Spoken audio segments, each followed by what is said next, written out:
Without objection, the gentlelady is recognized for 1 minute. Mr. Speaker, I rise today during Black History Month to honor a giant in the civil rights movement, Ella Baker.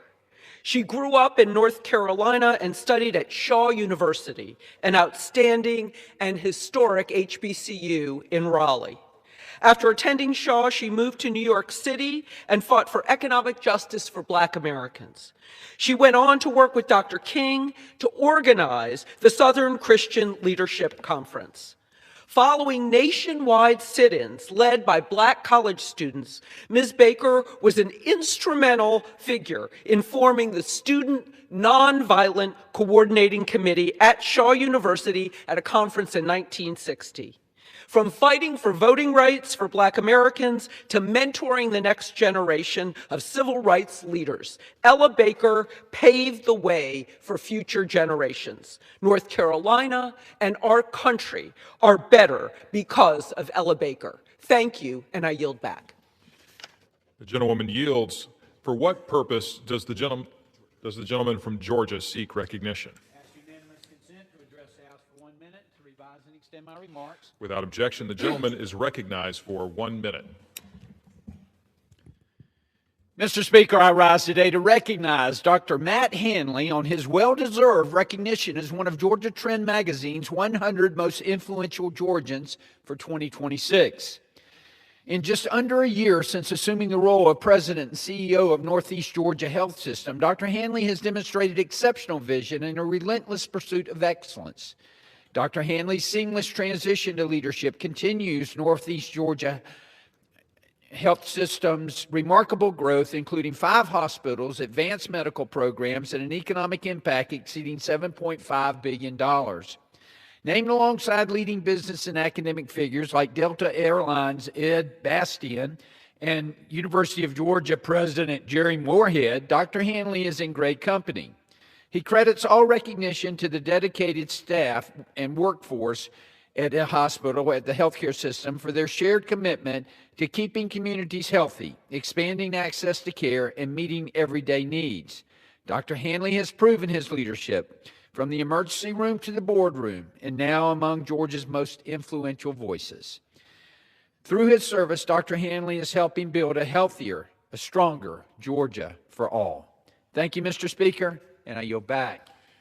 The gentleman yields. For what purpose does the gentlewoman from Ohio seek recognition? Without objection, the gentlewoman is recognized for 1 minute. Thank you, Mr. Speaker. I rise today to talk about Ohio's own Lila Edwards. Lila is a native of Cleveland Heights and currently represents the United States in the Winter Olympics, my favorite. Lila became the first Black woman to play for the United States in Olympic women's ice hockey at this year's Milano Cortina Games at 22. She didn't just make the roster, she contributed, recording her first Olympic point in a 5-1 win over Czechia.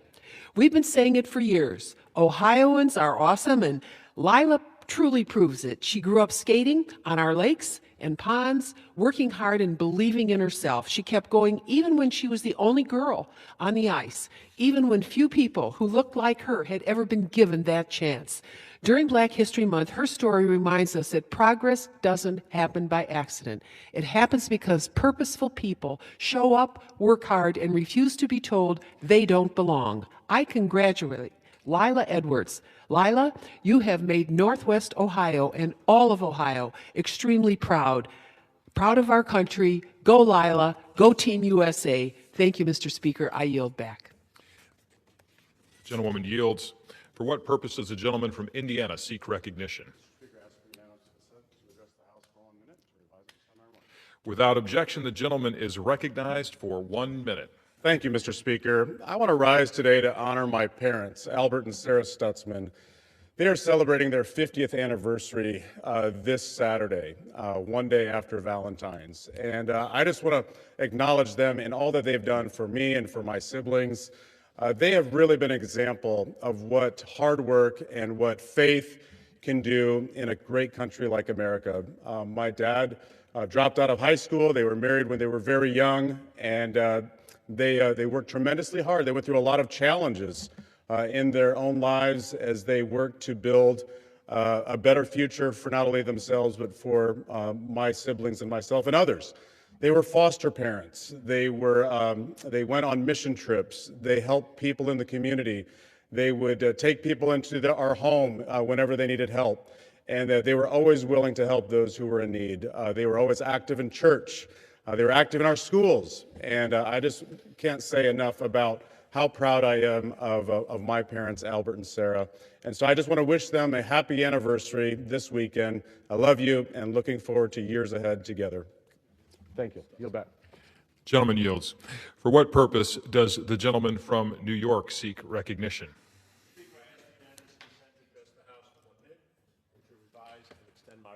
Without objection, the gentleman is recognized for 1 minute. Mr. Speaker, February is Black History Month, when we take special note of the historic achievements of African Americans that have helped shape today's America. Black history is American history, for decades ignored by racism. And now, as we identify and remember both those famous and some unfamiliar names from decades past, there is today a movement to whitewash history to minimize those names. But there are efforts to ensure we never forget the role played by our Black sisters and brothers. Bronx Councilman Kevin Riley is sponsoring one such effort, the 5th Annual Black History Month Living Legends Luncheon, honoring our neighbors, on Wednesday, February 25th from 11 a.m. to 3 p.m. at the Bay Plaza Mall Food Court. It will highlight Black leaders from Co-op City, Edenwald, Wakefield, and other parts of the North Bronx who have helped the community and thereby made history. Councilman Riley, thank you for making Black history come alive for today's generations in the Bronx. Thank you, Mr. Speaker, and I yield back. The gentleman yields. For what purpose does the gentleman from South Carolina seek recognition? Without objection, the gentleman is recognized for 1 minute. Thank you, Mr. Speaker.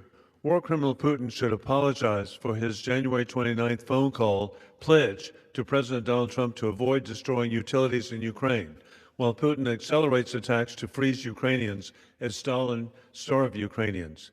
Putin should apologize to courageous First Lady Melania Trump for keeping kidnapped Ukrainian children to Putinize them, as Hitler kidnapped Polish children to Germany. Putin should apologize to Trump envoys Steve Witkoff and Jared Kushner for endless meetings in Moscow, Doha, Abu Dhabi, Miami, Paris, Vienna, and New York, as Putin restocks Iranian drones, Chinese communist missiles, and North Korean troops. The war continues as dictators with rule of gun invade democracies with rule of law. February 24, 2022 into Ukraine, October 7, 2023 into Israel. In conclusion, God bless our troops as the global war on terrorism continues. Trump is reinstituting peace through strength, revealing war criminal Putin lies, insulting Trump, mocking Trump with murderous attacks this week in Ukraine, freezing civilians with no electricity, no heat, and no water. I yield back. The gentleman yields. For what purpose does the gentlewoman from Minnesota seek recognition? Without objection, the gentlewoman is recognized for 1 minute. Mr. Speaker, today I rise to honor the life and service of Minnesota State House Speaker Emerita Melissa Hortman and her husband Mark Hortman, who we lost to an unspeakable act of political violence last year. The Minnesota House of Representatives will convene next week for the first time in more than 20 years without Melissa's presence. She was the single longest female speaker in Minnesota state history. She always led with a calm and steady demeanor, emphasizing conversation and listening to one another. She rejected the idea that our political differences should prevent us from working together and always encouraged us to focus on our shared desire to make our state and our country a better place for the next generation. Melissa was a giant among Minnesota lawmakers and modeled leadership qualities that we all should emulate. She recognized that true leaders do not bully and coerce. They listen and sacrifice. They compromise while remaining true to their convictions, and they lead with humility above all else. I think of her mentorship and her example every day and call on my colleagues to honor her legacy by prioritizing civility and humility in our service and always striving to make our communities just a little bit better for someone else. Thank you, Mr. Speaker. I yield back. The gentlewoman yields. For what purpose does the gentleman from Arizona seek recognition?